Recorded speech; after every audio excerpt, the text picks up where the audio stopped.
Bienvenue, aujourd'hui on se penche sur un livre vraiment marquant, Frames of Mind, connu en français comme les intelligences multiples. L'idée de base, elle est assez révolutionnaire, on peut dire. L'intelligence, ce ne serait pas une seule chose, mesurable par un QI, non, ce serait plutôt un spectre, un éventail de compétences très diverses. Alors notre but aujourd'hui, c'est un peu de décortiquer ça ensemble, de voir ce que ça implique de penser l'intelligence comme ça, de façon multiple, surtout pour l'apprentissage, pour la société. On oublie le chiffre unique et on pense diversité. C'est ça l'idée? D'ailleurs, pour commencer, le livre critique pas mal les tests de QI classiques, hein. Il donne des exemples forts. Ce jeune navigateur des îles Carolines, là, qui se guide avec les étoiles.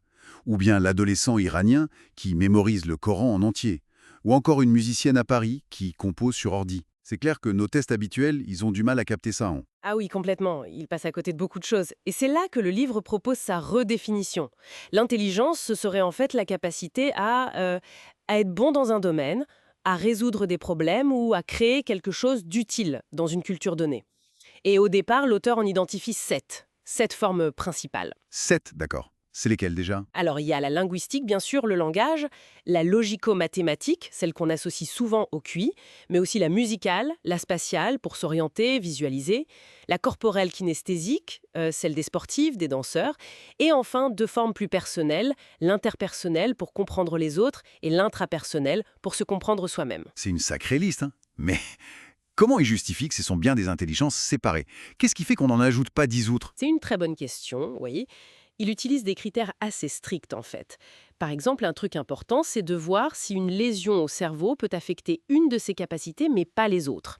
Si on perd la parole après un AVC mais qu'on peut toujours chanter, ça suggère que l'intelligence linguistique et la musicale sont distinctes, par exemple.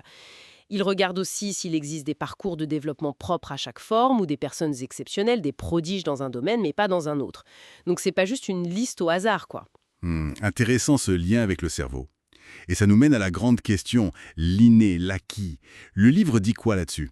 On entend tout sur les pourcentages d'hérédité. Oui, alors le livre, il évite un ton de rentrer dans cette bataille des chiffres 80% inné, 20%. L'important, c'est moins le pourcentage exact que l'idée qu'il y a, oui, des prédispositions génétiques, un potentiel, mais surtout, et c'est ça qui est clé, une énorme marge de développement grâce à l'environnement, à l'éducation. Deux concepts de neurosciences sont importants ici. Le guidage génétique, qui fait que notre cerveau se développe de façon globalement similaire, et la fameuse plasticité neuronale. Ah oui, la plasticité.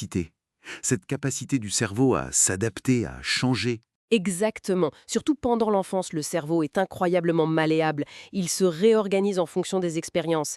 Et la théorie des intelligences multiples, elle suggère qu'on devrait exploiter ça à fond, identifier les points forts de chacun et s'appuyer dessus pour apprendre, pour développer aussi les autres domaines en utilisant cette plasticité. Prenons des exemples. L'intelligence linguistique.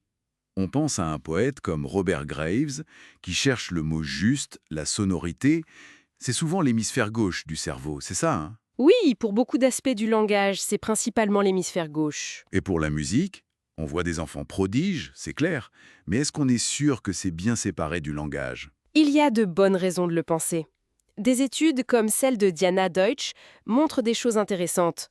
Par exemple, on retient beaucoup mieux une suite de notes de musique qu'une suite de mots de même longueur. Ça suggère des mécanismes différents dans le cerveau. C'est cette sensibilité au rythme, aux mélodies, au timbre, c'est vraiment spécifique. D'accord. Et tout ça, ça nous ramène à l'éducation, forcément. Si on reconnaît toutes ces formes d'intelligence, comment on fait pour les cultiver à l'école?